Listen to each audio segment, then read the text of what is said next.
How do you know a YouTube channel has hit rock bottom? Well, when it gives you an entire tutorial on how to crumple paper. You're watching another Random Wednesday episode on 0612 TV. Hello and welcome back to another Random Wednesday episode. Just kidding, we're not going to just crumple paper. We're going to crumple paper and take pictures of it.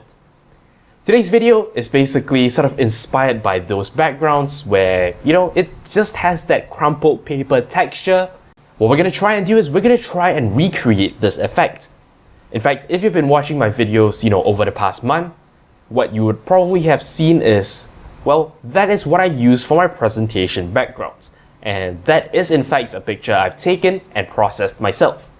Today's video is going to come to you in 3 parts. The first part is about just finding a good location, getting a good setup to take pictures of your paper. The second part is about taking the photo itself, things like framing, things like what other techniques you need to use. And finally, we'll move on to post-processing. So without further ado, let us jump right into the first part, and that is picking a good location. Lighting is pretty important to achieve the effect you want, so you want to be in a place with sufficient amount of light.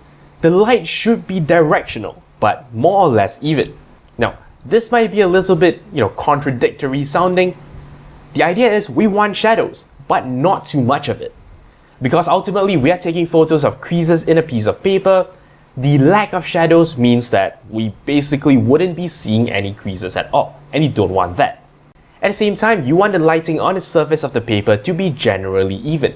That is, you don't want any spots where it's really bright and any spots where it's really dark. Light should be well distributed throughout the surface of the paper, but still directional enough to create shadows wherever there are creases. Light color should be more or less consistent, but this wouldn't be a very huge problem. Just make sure that there are no, very obvious splashes of color. Once you have that, you're ready to actually jump in to take your photos.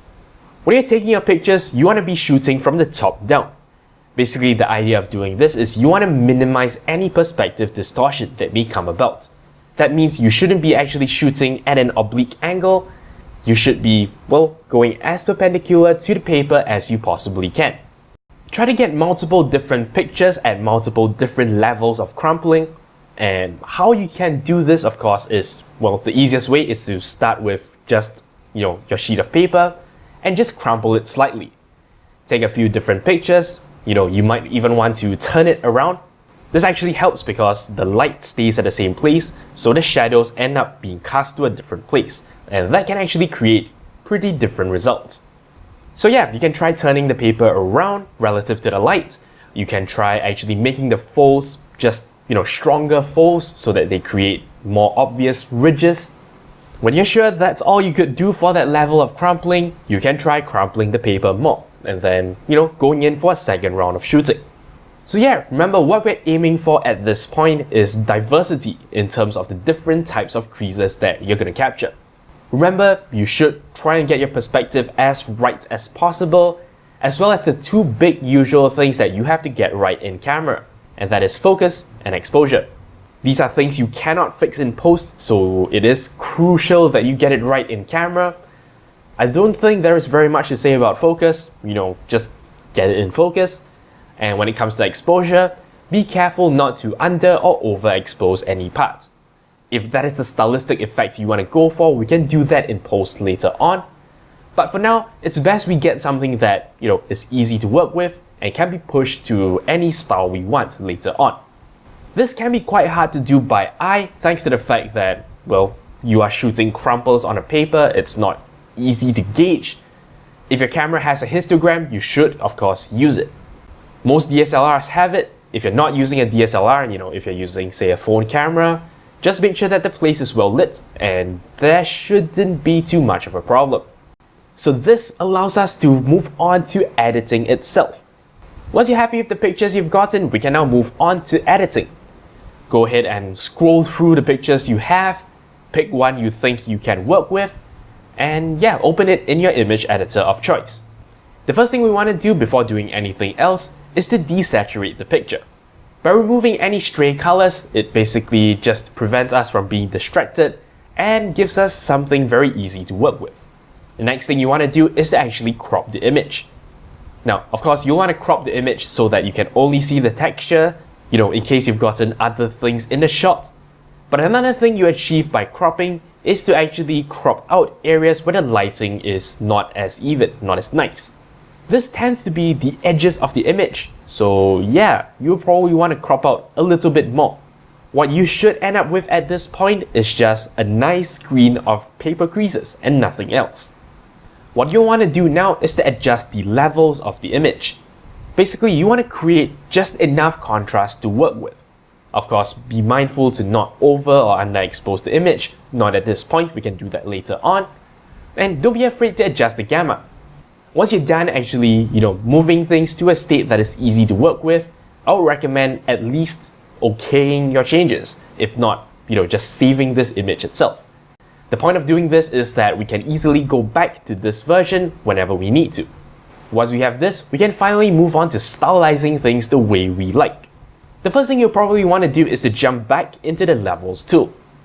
Now you can push things however you like it. One of the methods I really like to use is adjusting gamma. This actually helps to either emphasize or de-emphasize the creases. When you sort of push things more to the extreme, they create a very cartoonish kind of feel, which, well, might be what you're looking for. Alternatively, if you want things to feel more realistic, then you'll probably just want to make subtle changes. Another more advanced thing you can try is if you have multiple such images, what you can do is you can actually layer them together to create more interesting and complex patterns. Personally, I like to use blending modes like darken only or multiply. And yeah, these just sort of change the image subtly, and it just doesn't feel like you've actually blended multiple layers together. It just feels like one piece of paper with very complex creases. At this stage, don't be afraid to flip or rotate your layers if you want to sort of push and tweak things the way you want it. Finally, the last thing you can do is to actually colorize the image. GIMP actually gives me a colorize option. If your program doesn't have it, you can always just layer in another layer on top and use a blending mode to blend it in so that it colorizes the entire image. Don't be afraid to use a gradient with this or even another colored picture, and sort of just experiment with the effects you can create. So yeah, there you have it. That is basically the start to end, the entire process behind creating that nice crumply texture. This is just sort of a nice unobtrusive background you can use in many different contexts. That's all there is for this episode. Thank you very much for watching, and until next time, you're watching 0612 TV. Thank you very much for watching. If you like my work and are feeling generous, you can shoot me a one-time donation on PayPal or sign up for a recurring one on Patreon. Of course, you can simply like, comment, and subscribe. You know the deal. For more videos, links to my channel and a related playlist are on screen. Thank you for your support.